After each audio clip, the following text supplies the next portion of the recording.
Assalamualaikum warahmatullahi wabarakatuh. Salam sejahtera bagi kita semua. Saya Halimatus Sadia. Pada kesempatan ini saya akan mempresentasikan makalah berjudul Menafsir Ulang Belis di Bumi Marapu, Gender, Kekerabatan, dan Tradisi dalam Lanskap Global yang Berubah.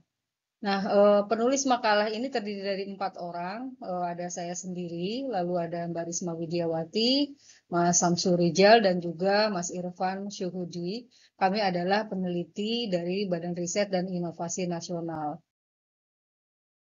Makalah ini berangkat dari pertanyaan tentang bagaimana praktik tradisional belis dalam masyarakat Marapu mengalami dinamika ketika dihadapkan pada perubahan sosial dan globalisasi. Belis dalam hal ini adalah pemberian dari pihak laki-laki kepada keluarga perempuan dalam adat perkawinan di Sumba. Biasanya belis berupa hewan ataupun barang berharga yang menjadi simbol ikatan antara dua keluarga dan pengakuan secara adat atas pernikahan tersebut. Nah, dalam banyak narasi pembangunan dan juga teori perubahan sosial, transformasi praktik-praktik adat seperti belis ini seringkali dijelaskan melalui kacamata modernisasi dan juga globalisasi. Nah, pendekatan ini memandang perubahan sosial ini sebagai sebuah proses yang linier. Jadi masyarakat dianggap bergerak dari tradisional menuju modern, sehingga adat seperti belis seringkali dianggap sebagai penghambat kemajuan atau sesuatu yang lambat laun akan terkikis oleh logika rasionalisme. Nah, model berpikir semacam ini yang cenderung deterministik juga terlihat dalam teori globalisasi yang menggambarkan bahwa masyarakat lokal seolah-olah hanya menjadi ruang terbuka yang menerima masuknya arus informasi global dan juga nilai-nilai modern. Namun menurut kami pendekatan seperti ini problematik ya, karena ia mengabaikan kompleksitas budaya lokal, keberagaman makna dalam praktek adat, dan juga yang paling penting adalah pengabaian terhadap peran aktif masyarakat dalam menafsirkan dan juga merespon perubahan itu sendiri. Nah, dalam konteks Sumba, memandang perubahan beli semata-mata sebagai akibat dari tekanan global, itu berarti kita juga turut mereduksi dinamika lokal dalam kerangka besar yang seragam.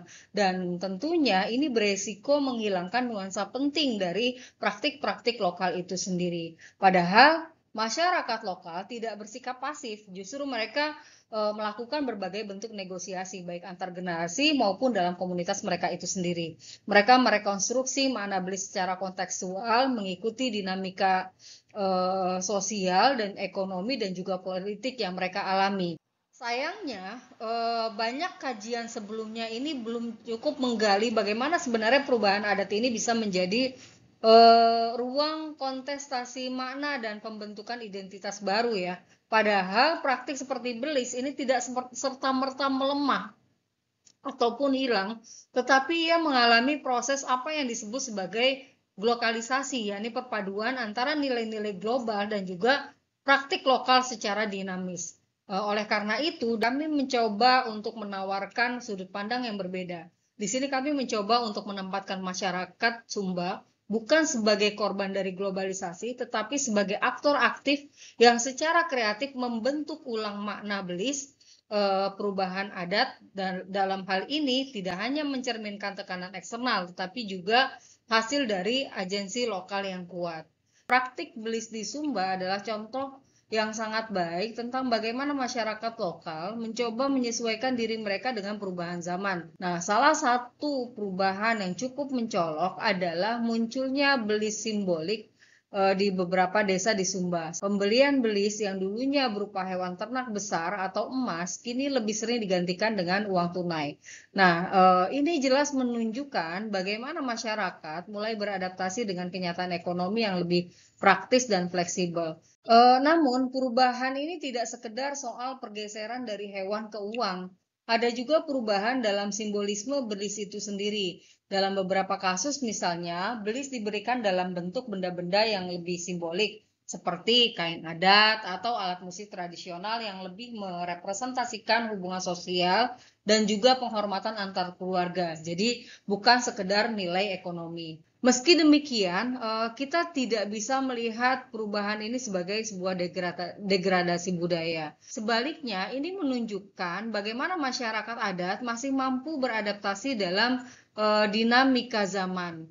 Nah, belis dalam bentuk uang selain sebagai respon terhadap keterbatasan akses hewan atau lahan, juga merupakan upaya untuk menanggapi ketidakstabilan ekonomi yang dipicu oleh perubahan struktur agraria. Jadi ini lebih kepada negosiasi dengan tantangan ekonomi yang ada sambil tetap mempertahankan nilai simbolik yang menjadi inti dari tradisi belis itu sendiri. Nah, yang menarik adalah meskipun terjadi perubahan, prinsip lokalisasi ini tetap berlaku di sini. Misalnya, dalam proses pengambilan keputusan mengenai pemberian beli simbolik ini tidak dilakukan secara individu, melainkan melalui konsensus keluarga besar dan juga tokoh adat. Ini menunjukkan bahwa meskipun ada perubahan dalam pembelisan itu sendiri, keputusan ini tetap dilandasi oleh norma kolektif.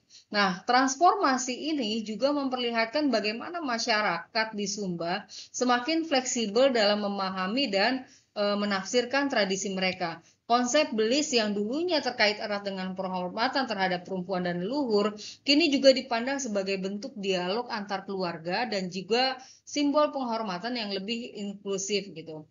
Nah, di sini kita bisa melihat bahwa transformasi praktik belis ini bukanlah pelunturan adat, melainkan sebuah sintesis yang dinamis antara nilai-nilai global dan lokal. Ini menunjukkan bahwa masyarakat adat di Sumba bukanlah sebuah entitas pasif yang terancam oleh modernitas, melainkan aktor yang secara aktif merumuskan tradisi mereka untuk tetap relevan di dunia yang terus berubah. Lalu bagaimana pengaruh modernisasi dan globalisasi terhadap praktik beli sendiri?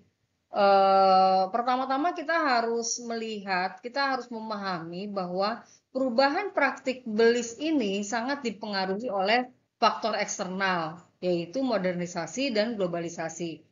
Sejak masa kolonial hingga sekarang, proses-proses modernisasi telah membawa banyak perubahan. Di Indonesia misalnya, hukum negara tidak lagi mewajibkan belis dalam pernikahan, kecuali jika itu tercantum dalam kesepakatan adat. Nah, ini memberikan kebebasan bagi masyarakat untuk menyesuaikan pernikahan dengan cara pandang yang lebih modern gitu ya. Namun, meski ada tekanan dari luar, sebenarnya banyak generasi muda yang tidak sepenuhnya menolak adat. Mereka lebih memilih untuk melakukan negosiasi ulang terhadap praktik belis ini. Jadi beberapa dari mereka tetap menghargai adat, tetapi mengubahnya agar lebih fleksibel dan tidak terbebani secara ekonomi. Misalnya mereka mengganti belis dalam bentuk ternak atau barang dengan belis simbolik seperti kain adat atau uang seremonial yang tidak terlalu membebani. Dalam hal ini, mereka memilih untuk beradaptasi dengan cara yang memungkinkan mereka untuk mempertahankan nilai-nilai budaya yang penting sambil membuka ruang bagi nilai-nilai yang modern. Selain pengaruh global seperti modernisasi dan globalisasi, praktik belis di Sumba ini juga banyak berubah karena faktor-faktor lokal yang sangat nyata dalam kehidupan sehari-hari masyarakat. Di sini saya akan membagi penjelasannya dalam 4 bagian utama. Pertama, adanya migrasi dan juga arus balik nilai-nilai baru. Jadi banyak orang Sumba yang merantau keluar daerah atau bahkan keluar negeri. Nah, ketika mereka kembali, mereka tidak hanya membawa uang, tapi juga membawa cara pandang baru tentang keluarga, tentang peran perempuan, dan juga tentang pernikahan. Contohnya, banyak perempuan yang pulang dari merantau kini berani berbicara soal hak mereka. Mereka punya penghasilan sendiri dan merasa bahwa posisi mereka tidak bisa lagi dipandang sebelah mata. Nah, dalam beberapa kasus bahkan mereka menjadi penentu utama dalam urusan keluarga, termasuk juga soal belis. Yang kedua, tekanan ekonomi lokal. Realitas di lapangan menunjukkan bahwa tidak semua orang bisa memenuhi tuntutan belis yang mahal, apalagi di tengah harga ternak yang terus naik dan juga kondisi pertanian yang tidak menentu. Di beberapa tempat, misalnya keluarga pengantin laki-laki harus berhutang atau menjual tanah hanya untuk membayar belis. Nah, dalam kondisi seperti ini, banyak keluarga yang mulai berpikir ulang. Mereka memilih bentuk belis yang lebih simbolis atau dinegosiasikan ulang jumlahnya.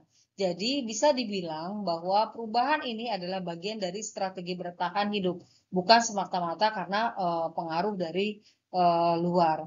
Lalu yang ketiga, ada peran gereja dan juga negara. Nah, kalau kita lihat dari sisi hukum dan keagamaan, baik gereja maupun negara sebenarnya tidak mensyaratkan beli sebagai syarat sahnya pernikahan. Gitu. Gereja misalnya lebih mementingkan kesetiaan dan juga cinta dalam hubungan pasangan. Negara juga cukup dengan pencatatan administrasi. Karena itu muncul ketegangan. Di satu sisi ada adat yang kuat, namun di sisi lain ada aturan resmi yang tidak mewajibkan belis. Dan ini menunjukkan bahwa institusi formal juga ikut berperan dalam mendefinisikan ulang makna belis di era yang sekarang ini. Dan yang keempat, ini bagian yang sangat menarik gitu ya, karena generasi muda sekarang, terutama para perempuan, semakin berani menyuarakan pandangannya. Mereka tidak serta-merta menolak adat, tapi mereka kritis terhadap aspek-aspek yang dianggap membatasi kebebasan mereka. Nah, melalui pendidikan dan media sosial, mereka belajar bahwa sebenarnya pernikahan itu seharusnya berdasarkan cinta dan kesetaraan, bukan sekedar pertukaran antara dua keluarga. Beberapa dari mereka secara terbuka menolak dijadikan barang tukar dalam sistem belis ini. Jadi ini bukan sekedar perubahan aturan, tapi merupakan sebuah proses emansipasi yang sedang berlangsung di masyarakat Sumba. Dengan demikian, perubahan belis di Sumba bukan hanya karena modernisasi dari luar, tetapi juga karena ada dinamika lokal yang sangat kuat. Ada tekanan ekonomi, ada pengaruh gereja, ada pengalaman migrasi, dan tentu saja suara generasi muda dan juga perempuan. Nah, semua ini menjadikan belis sebagai arena yang terus dinegosiasikan, bukan sesuatu yang statis. Sebagai bahan diskusi, kami mencoba menyanggah pandangan lama soal modernisasi adat, di mana dalam banyak literatur pembangunan, ada seperti belis seringkali dianggap akan hilang karena tergerus modernisasi. Tapi kenyataannya, temuan kami menunjukkan bahwa adat ini tidak diam. Ia merespons, beradaptasi, bahkan bertransformasi. Masyarakat adat bukan korban modernitas, mereka adalah subjek yang aktif dalam menegosiasikan makna baru dalam tradisi mereka. Nah, transformasi belis di sini bukan tentang hilangnya tradisi, tetapi tentang bagaimana masyarakat menemukan cara-cara baru untuk memaknai belis sesuai dengan konteks zaman. Belis simbolik misalnya menunjukkan bahwa mereka masih menghargai adat, tetapi dengan cara yang lebih adaptif terhadap realitas ekonomi dan nilai kesetaraan di zaman sekarang ini. Kita sering berpikir bahwa globalisasi akan menghapus adat, globalisasi akan menghapus tradisi, tetapi di Sumba yang terjadi adalah globalisasi. Nilai global seperti kesetaraan atau cinta yang romantik masuk melalui media sosial, tapi kemudian disesuaikan dengan nilai-nilai lokal. Ini bukti bahwa masyarakat adat juga punya daya kreatif dan kontrol atas perubahan budaya mereka.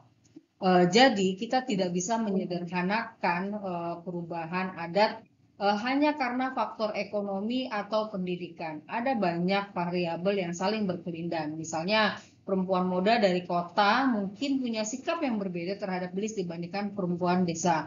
Karena itu pendekatan interseksional sangat penting untuk memahami dinamika ini secara utuh gitu ya. Jadi perubahan praktik belis di Sumba bukanlah cerita tentang adat yang dikalahkan oleh modernitas, tetapi ini adalah cerita tentang bagaimana komunitas lokal menegosiasikan tradisi, identitas, dan juga nilai baru di tengah tekanan global, tetapi dengan cara mereka sendiri. Sebagai penutup, saya ingin mengajak kita untuk meninggalkan cara pandang lama yang menganggap adat sebagai sesuatu yang statis, puritan, dan juga tidak adaptif terhadap zaman. Nah, transformasi praktik belis di bumi Marapu tentu tidak bisa dibaca sebagai sebuah kemunduran atau dominasi nilai asing. Justru sebaliknya, ini mencerminkan kecanggihan budaya lokal dalam menavigasi tekanan zaman dengan kecerdasan kultural yang khas. Demikian yang dapat saya sampaikan. Semoga pembahasan ini dapat membuka ruang diskusi yang lebih luas tentang bagaimana tradisi lokal tidak hanya bertahan, tetapi juga bertransformasi secara kreatif dalam menghadapi perubahan zaman. Terima kasih atas perhatian dan waktunya. Assalamualaikum warahmatullahi wabarakatuh.